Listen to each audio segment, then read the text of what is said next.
নিশ্চয়ই আপনারা শুনেছেন উত্তর 24 পরগনার ওই যে ব্যারাকপুর ভাটপাড়া, কখন যে টিএমসিতে কখন বিজেপিতে বোঝা মুশকিল, কোন কারখানার প্রোডাকশন এখনো ধরা যাচ্ছে না।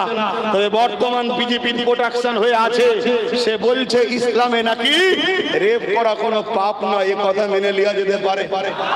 জোরে বলুন, এটা কি আমার ধর্মের উপরে মিথ্যাচার নয়? এটা আমার ধর্মের উপরে আঘাত নয়? আমার দেশের সংবিধানের উপরে কি আঘাত নয়?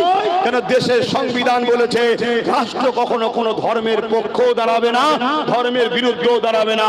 অর্থাৎ রাষ্ট্র কারো মসজিদ মন্দির গির্জা গুরুদুয়ার করাতে কাজও লাগাবে না, হাত খরচও করবে না।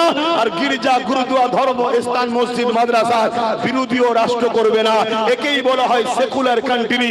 অর্থাৎ রাষ্ট্র বলছে তুমি হিন্দু তোমার মতো থাকো আমার বুকে, তুমি আদিবাসী তুমি তোমার মতো আমার বুকে থাকো, তুমি দলিত তোমার ধর্ম করো আমার বুকে থাকো, তুমি মুসলিম তোমার ধর্ম করো আমার বুকে থাকো, তুমি খ্রিস্টান তোমার ধর্ম করো আমার বুকে থাকো। আমি তোমাদের সবাইকে সমান অধিকার দেবো। তোমরা একে অপরে যে যার খুশি ধর্ম করো, দিনের শেষে তোমরা হলে ভারতীয়, মিলেমিশে থাকো, দেশের তারাক্কি করো, দেশের বেকারত্ব দূর করো।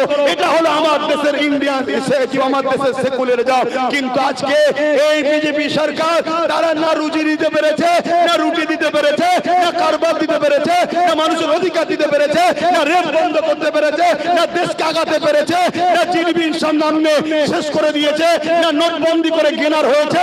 কোন দিক দিয়ে যখন পারছে না, বিশেষ করে বাংলায় সবাই যখন এদেরকে রিজেক্ট করছে, এরা তখন ইসলামের উপরে আঘাত দিয়ে ধর্ম নিয়ে দাঙ্গা লাগাতে চাইছে।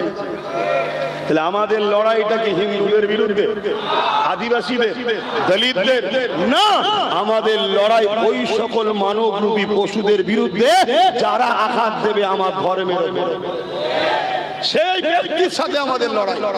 এক কথা শুনছেন না শোনেন না?